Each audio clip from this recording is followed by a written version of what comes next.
एक बार नारद जी बड़ी चिंता आतुर होकर के पृथ्वी पर जगह जगह भ्रमण कर रहे थे और उनका मुख बहुत उदास था।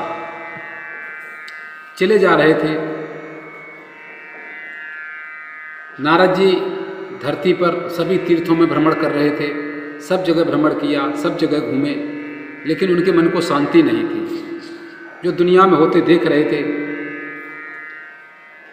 उससे उनको शांति नहीं हो रही थी। तभी नारद जी घूमते घूमते भ्रमण करते करते आकर के भद्रका आश्रम पहुंचे, जहां पर देखा कि सनत कुमार सत्संग कर रहे हैं। सनत कुमार ने नारद जी को देखा, नारद जी ने सनत कुमारों को देखा। सनत कुमारों में नारद जी से पूछा, कथम ब्रह्म दीन मुखा कुतः सच्चिंता कुतो भवान त्वरितं गम्यते कुत्र ओषागमनम तदा। आपका मुख इतना मलिन क्यों है, आप इतने दुखी क्यों हैं, और इतनी चिंता आतुर में आप कहाँ जा रहे हैं? आपका क्या कोई चोरी हो गई है या आपका कोई धन चला गया है? संतों के पास तो धन होता नहीं है। संतों का धन तो है हमारा धन, राधा श्री राधा श्री राधा। संतों का धन तो कोई चुरा ही नहीं सकता है। पायो जी मैंने राम रतन धन पायो। तुम्हारा क्या चला गया है? तुम इतने उदास, इतने चिंतातुर होकर के क्यों, तो कहाँ दौड़े दौड़े चले जा रहे हो? और जब संसार में संत ही दुखी होंगे तो संसार को रास्ता कौन दिखाएगा?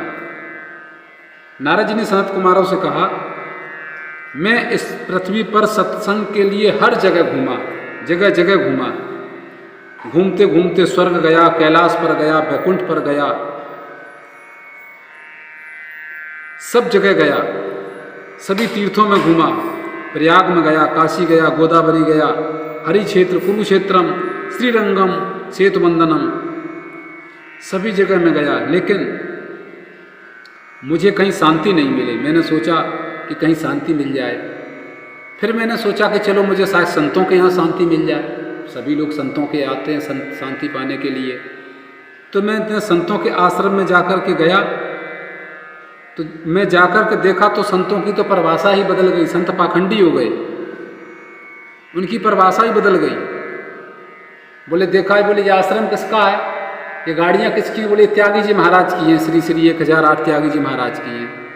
नाम है त्यागी जी महाराज और गाड़ियाँ साधनग्रस्तों से ज़्यादा है। जाकर के देखा कि ये शोर किनके यहाँ हो रहा है, ये बच्चे किसके हैं? बोले बच्चे ब्रह्मचारी जी के हैं। नाम है ब्रह्मचारी जी और बच्चे खेल रहे हैं। काफ़ी शोर हुआ है। कौन? बोले ये मौनी बाबा जी के यहाँ है। पहले संत विरक्त हुआ करते थे, आज संत माया में लीन है। सभी संतों की बात नहीं कर रहा हूँ, जो लोग विरक्त हैं उनके तो दर्शन ही दुर्लभ हो जाते हैं। आज जितना ही वैभव ज़्यादा हो उतना ही बड़ा संत होते हैं, उतना ही बड़े महाराज जी, जितना बड़ा वैभव हो जिनके पास। तो मैंने सोचा कि चलो संतों को छोड़ें, तो मैंने गृहस्थों में जाकर के देखा। गृहस्थों में जाकर के देखा,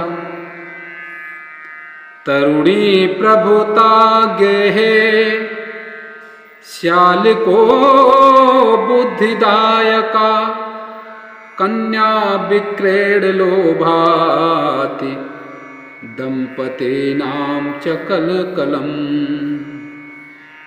हमने जाकर के देखा, घरों में गृहस्थों के यहाँ जाकर के देखा, तरुणी प्रभुता गए, जवान स्त्रियों की घर में चल रही है, पुरुषों को कोई पूछे नहीं रहा है। शादी न हो तब तक तो माता पिता को बड़ी चिंता है, माता पिता की बड़ी पूछताछ है।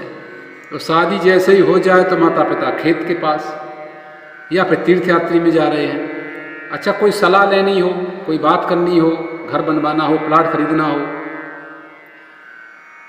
तो सलाह देने वाले कौन? सलाह देने वाले साले साहब हैं। चलो वो भी तो भाई हैं, साले भाई भी तो हैं, पत्नी के भाई, अपने भाई। सलाह साले साहब से ली जाती है। और फिर भी पति पत्नी में कलह मची हुई है। कलह क्यों मची हुई है? बेवजह की कलह मची हुई है घर में। कलह की वजह कुछ नहीं मिली, तो करवा चौथ पर उन्होंने कहा लो हम तो नई साड़ी से पूजन करेंगे करवा चौथ पर। अब पति ने कहा कि भाई अभी तो स्थिति नहीं है, तो पत्नी कहती है कि आप साड़ी दिला रहे हैं या फिर मैं व्रत तोड़ूं, क्योंकि उस व्रत से ही पति की सांसें बंधी हुई हैं। पत्नी ने जैसे ही व्रत तोड़ा उधर पति साफ। अच्छा, ऐसा कोई व्रत नहीं बनाया गया शास्त्रों में कि जो पति व्रत रखे और सीताराम बोलो, तो फिर भी पड़ी हुई है। अच्छा, बेटा बेटी की जहां विवाह शादी की बात होती है तो वहां पर बिक्री हो रही है, वहां पर सौदा हो रही है। कैसे सौदा हो रही? अरे बोले वहां के आए थे इंदौर वाले, वो 50 लाख रुपए दे रहे थे, तो हमने मना कर दिया था, उनसे कहा 1 साल तक विचार नहीं है। अब आप समझ लो, देख लो आप क्या है। तो जब वहां वाले 50 दे रहे थे तो आप 55 का मन करके बात करो। अरे 50 लाख लगा रहे, गाय भैंस बेच रहे, प्लाट बेच रहे हो क्या? अरे आपने बेटा पढ़ाया तो उन्होंने बेटी भी तो पढ़ाई है, बिटिया वालों ने। आपने बेटे को संस्कार बनाया तो उन्होंने बेटी को संस्कार बनाया। अब समधी बन गए, समधी हम देखे आजू। समधी माने जिन लोगों के बराबर की बुद्धि वाले, बराबर के अधिकार वाले लोग। लेकिन बेटी वाले को बड़ा ही दरिद्र, बड़ा ही शूद्र माना जाता है, बेटी वाले को बड़े ही गिरी नजर से देखा जाता है। जबकि मैं आप लोगों से पूछता हूं कि जब हम लोग देते हैं तो वो कन्या का दान कर रहा है, जो दान देता है वो बड़ा होता है, दान लेने वाला बड़ा होता है। इसका फैसला आप ही लोग करें। दान लेने वाले का हाथ नीचा होता है और दान देने वाले का हाथ ऊपर होता है। वो दिन दूर नहीं है जबकि बेटे वाले बेटियों वाले के पास जाएंगे कि अपनी बेटी को हमारे घर की बहू बना दो, क्योंकि दिन प्रतिदिन जिस तरीके से हम लोगों का आचरण चल रहा है, बेटे की बहुत चाहत है, बेटियों की चाहत कम होती जा रही है। इस तरीके से बेटे तो बहुत बढ़ते जा रहे हैं लेकिन बेटियां कम होती जा रही हैं दिन प्रतिदिन। और इस चाहत का मूल कारण है ये दहेज, जिसके लिए हम लोग पागल हुए जा रहे हैं। तो दहेज कहा गया, आज उसको टैक्स बना दिया गया। दहेज है उन पर जितना बना, जो हेज से दिया जाए, प्यार से दिया जाए। वो कोई बेटी वाला अपनी बेटी को खाली नहीं बेचता है। तो हम लोग इस परंपरा को बदलने की कोशिश करें। तो नारद जी कहते हैं कि मैं ऐसे ही घूमते घूमते जब मैंने देखा कि पति पत्नी में भी कलह है, तो तभी मैं घूमते घूमते मैंने सोचा कि अब क्या करें। एवं पश्य कले दोषान पर्यटन नवमी है। अब नीम महिम धरती पर सब देख करके नारद जी को वृंदावन की याद आई। नारद जी कहते हैं इस प्रकार मैंने सोचा कि वो वृंदावन प्रभु के प्राकट्य का क्षेत्र है, वहाँ प्रभु की भक्ति नाचती है, तो वृंदावन चले। शायद वृंदावन जाकर के वहाँ पर मुझे शांति मिले। ये सोच मैं वृंदावन के लिए चल दिया। मैं वृंदावन में जा रहा था, भ्रमण कर रहा था। परतार्चे मया दृष्टा श्रुताम तन मुनीश्वर एकता तो तरुणी तत्र निधिन्ना पुनिमा तरह। मैंने देखा वहां पर जाकर के एक युवती बैठी हुई है, उसके आसपास तमाम युवतियां घेरा लगाए हुए बैठी हैं। उस स्त्री के गोद में 2 बूढ़े पुरुषों का सर रखा हुआ है। मैंने ये स्थिति देखी तो मैं देख करके, मैं कोई पुरुष तो था नहीं जो स्त्रियों के बीच में जाता, और स्त्रियों की तो चर्चाएं बड़ी अजीब होती हैं। ये देख करके मैं वापस आने लगा। अब माताओं की चर्चा हो रही थी। अब माताओं की चर्चा क्या सुनना, माताएं बड़ी कोमल होती हैं, तरह तरह की अपनी बातें कर रही थी। तो मैंने वहाँ से चलने का निश्चय किया। मैं जा रहा था तभी आवाज आई, भो भो साधो क्षणे तिष्ठो मम चिंतामपि नाशया दर्शनम तब लोकस्य सर्वथा गवन्या। ओ साधो, ओ महाराज जी, एक क्षण के लिए रुकिए, एक क्षण के लिए रुकिए। इस तरह से जब आवाज़ सुनी तो नारद जी बोले, जब ऐसे बुलाया तो फिर मैं रुक ही गया, वहाँ पर रुक गया। तो मैंने पूछा, हे देवी आप कौन हो और ये देवियाँ कौन हैं जो आपके पास में बैठी हुई हैं, और ये दो वृद्ध पुरुष लेटे हुए हैं आपकी गोद में, ये कौन हैं? तो नारद जी को उत्तर मिला, अहम भक्तिरिति ख्याता इमौ मे तनयौ मतौ ज्ञान वैराग्य नामानौ काल योगेन जर्जरा काल योगेन जर्जरा। ए महाराज जी, ए महात्मा जी, मुझे लोग भक्ति कहते हैं, और ये दो जो मेरी गोद में लेटे हुए ये मेरे वृद्ध बेटे हैं, जो कि कालांतर में वृद्धावस्था को प्राप्त हो गए हैं। मेरे दुख का मूल कारण है मेरे बेटे। मैं दक्षिण भारत में पैदा हुई, कर्नाटक, महाराष्ट्र, सभी जगह जगह घूमी मैं, सभी जगह मैंने पाखंड पाया। जगह जगह घूमने के बाद मैंने सोचा कि वृंदावन चला जाए, लेकिन मैं जैसे ही वृंदावन में आई तो वृंदावन में आकर के मैं तो जवान हो गई, लेकिन ये मेरे दोनों बेटे, इनका नाम है ज्ञान और वैराग, ये वृद्ध हो गए। मैंने सोचा कि मैं विदेश चली जाऊं, तो विदेश जाने का मेरा विचार बदल गया, ये सोच करके कि मेरे बेटे वृद्ध हो गए हैं और आज भी वृंदावन में भक्ति है, भक्ति वृंदावन में जवानी पर है। आप जाएंगे तो कोई भी आपसे, भिखारी भी आपसे नहीं कहेगा बाबूजी 2 रुपये 4 रुपये, राधे राधे राधे राधे। आपकी इच्छा हो तो उनको दे दो, आपकी इच्छा हो तो मत दो उनको। रिक्शा वाला भी कहीं नहीं कहेगा कि साइड दे दो, रास्ता दे दो, राधे राधे राधे राधे श्री राधे। वृंदावन के वृक्ष का मरम न जाने कोई, जहाँ डाल डाल और पात पात पर राधे राधे होए।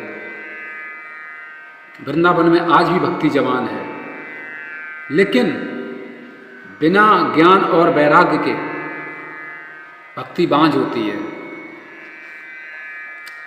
और बिना भक्ति के ज्ञान वैराग्य हो तो अपूर्ण माना जाता है, अपंग होते हैं। भक्ति ज्ञान वैराग्य तीनों चीज़ें होने चाहिए। जैसे हम मुंह में भोजन करते हैं तो भोजन से हमारा शरीर भी पुष्ट होता है और हमारे क्षुधा की शांति भी होती है, तो इसी तरीके से भक्ति, ज्ञान और वैराग्य तीनों ही जरूरी होते हैं। क्योंकि बिना बेटों के माँ को मातृत्व नहीं मिलता है। ज्ञान और वैराग्य नहीं होगा तो भक्ति को मातृत्व नहीं मिलेगा। तो भक्ति ने सोचा कि विदेश न जाए, यहीं वृंदावन में रह जाए। लेकिन अगर विदेश न जाएं, और आजकल के संत कथावाचक अगर विदेश न जाएं तो उनको संतत्व ही प्राप्त नहीं होता है। विदेश जाने के बाद ही जैसे लौटे तो मानो कि कथावाचक को मोहर लग गई कि विदेश घूम करके आए हैं, तो ये कथावाचक हो गए। अब आने वाले समय में संतत्व किससे प्राप्त होगा? चांद पर जाने से प्राप्त होगा या सूर्य पर जाने से प्राप्त होगा? अब ये तो कहना बहुत मुश्किल है। भक्ति को अपना देश ही पसंद आ गया। ब्रज की वसुंधरा धन्य है, जहां पर कलयुग में भी भक्ति नाचती है। वृंदावनस्य संयोगात् पुरुषत्वं तरुणी नवा धन्यं वृंदावनम तेने भक्ति नत्यति यत्र चा। भगवान कलकाल में भी वृंदावन में वास करते हैं और कलयुग ने ये कहा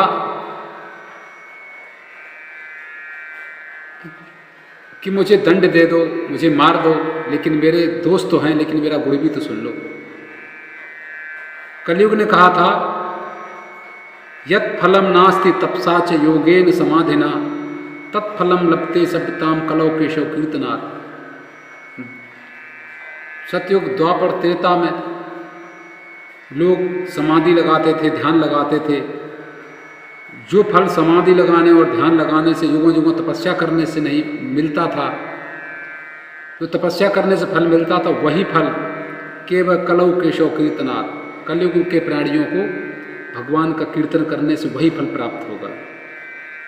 कलयुग में भागवत के अर्थ से अर्थ नहीं है, भागवत से अर्थ का अर्थ है। भागवत कल्प वृक्ष है, इसको समझें और जीवन में उतारें। इस तरह से नारद जी भक्ति को समझा रहे थे। नारद जी के समझाने पर भक्ति गदगद हो गई। भक्ति बोली मेरे धन्य भाग हैं जो आपके दर्शन हुए, धन्य है सत्पुरुषों का संग बदल देता जो जीवन का ढंग। दर्शन हुए आपके। भक्ति नारद जी का गुणगान करते करते नहीं थक रही थी। नारद जी बोले कि जिन भगवान ने प्रहलाद, ध्रुव, मीरा, द्रौपदी, इन सबके रक्षक हुए हैं, वो भगवान आज ही हमारे बीच हैं। आप चिंता न करें, भगवान का स्मरण करें माता जी, और आपके कष्ट वो भगवान ही दूर करेंगे। और प्रभु की कृपा से आपके सारे दुख चले जाएंगे, आपके बेटे जवान हो जाएंगे। सभी का उद्धार करने वाले भगवान हमारे बीच में ही हैं। तो भक्ति बोली महाराज मैं क्या, आप जैसे संत के होते हुए मैं क्या उपाय करूं, आप ही कृपा करिए मेरे ऊपर। तो नारद जी ने ज्ञान और वैराग्य को चारों वेद सुनाए, उपनिषद सुनाए, भगवत गीता अनेक बार सुनाई। गीता पाठेर मुहुर मुहुर, ज्ञान और वैराग्य को थोड़ी सी चेतना आई और फिर धम से सर नीचे हो गया। नारद जी बड़े परेशान थे। जितनी नारद जी के पास में व्यवस्था थी, चूरन चटनी सब नारद जी ने चटा दी, लेकिन वहाँ कोई असर नहीं हुआ। तभी आकाशवाणी हुई, ए नारद जी इस चूरन चटनी से कुछ नहीं होने वाला, कुछ सत्कर्म करो, कुछ सत्कर्म करो। अब नारद जी सोचने लगे कि सत्कर्म क्या होता, सत्कर्म ही तो कर रहा था मैं, सत्कर्म करो। अब नारद जी सत्कर्म क्या होता है, इसके लिए नारद जी ने सोचा कौन बता सकता है, और इस संत को ही हम लोग आदर्श मानते हैं। तो नारद जी संतों के पास जाने लगे, सोचा कि इस सत्कर्म को संत ही बताएंगे। अब बात गोलमाल कर दी गई। तो नारद जी चलते चले गए, चलते जा रहे हैं। बोले मैं सत्कर्म नहीं कर रहा तो क्या कर रहा था, ठीक है। चलने लगे। नारद जब चारों तरफ बात फैल गई कि नारद जी सत्कर्म पूछने आ रहे हैं क्या है, तो छोटे छोटे महात्मा तो अपनी लंगोटी उठा करके भागने शुरू हो गए, जगह खाली कर दी कहीं हमसे न पूछ दें। अच्छा, बड़े बड़े महात्मा जो थे, बड़े बड़े साधु थे, तो उन्होंने सोचा कि इज्जत कैसे बचे, तो बोले आज हमारा मौन व्रत है, वो मौन हो गए, कुछ कहने ही नहीं है। अब जब नामी डॉक्टर दवा पूछे तो भैया कौन उसको दवा बताए। अब नारद महान संत हैं और वही महान संत अब सबसे पूछें, तो नारद जी यही सोच में चलते चलते बद्री आश्रम पहुँच गए। बद्री आश्रम में पहुँच गए तो उनकी मुलाकात सनत कुमारों से हुई। ये चार भाई हैं। तो उन्होंने कहा कि मैं सब जगह घूमा। अब ये कथा वहीं पर जुड़ गई जो आप सुन रहे थे कि नारद जी उदास मुखते जा रहे थे। तो नारद जी बोले कि मैं वहाँ पर धरती पर कई जगह भ्रमण करता करता मैं आपके पास आया।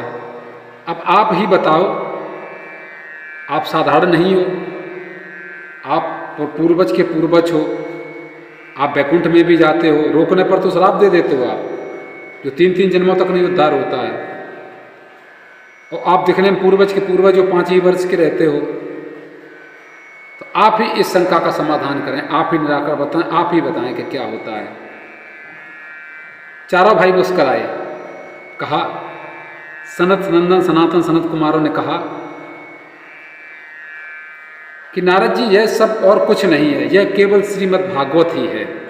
जो आप सत्कर्म पूछ रहे हैं, ये श्रीमद् भागवत ही है। तो नारद जी बोले कि जो मैं सुना रहा था वो क्या दुष्कर्म था? नारद जी बोले, जब मैंने चारों वेद सुनाए, सब कुछ सुनाया, जब इतनी महंगी महंगी दवा हमने दे दी, तो उस महंगी दवा से जब कुछ नहीं हुआ तो 2 रुपए की दवा से क्या होगा? 2 रुपए की दवा चिल्ला दो चटनी से क्या होगा? लेकिन सनत कुमार उनका कभी कभी नारद जी में महंगी दवाएं फेल होती हैं, 2 रुपए की चटनी ही काम कर जाती है।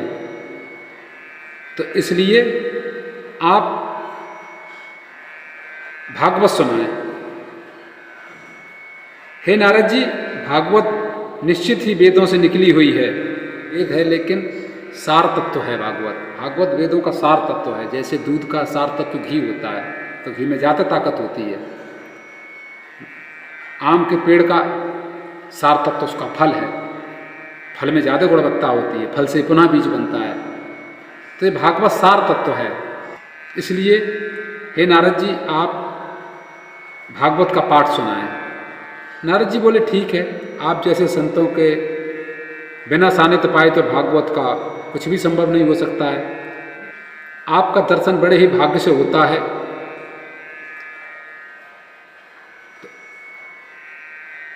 हमें आपका सानिध्य चाहिए। आपके सहयोग के बिना कोई भी काम संपन्न नहीं होता है, और सत्संग का सौभाग्य सबको नहीं मिलता है। तो नारद जी ने कहा, तब आप ही कुछ सुनाओ। सनत कुमार ने कहा, ठीक है, अब जगह देखिए कहाँ पर भागवत जी की कथा हो, व्यवस्था होनी चाहिए। तो जगह चुनी गई हरिद्वार। गंगाधार समीपे तु तदानंद नामकम। बद्रीनाथ, हरिद्वार बद्रीनाथ में ये कथा का आयोजन हुआ। नारद जी घूम घूम के प्रचार करने लगे। बद्रीनाथ जगह क्यों चुनी गई?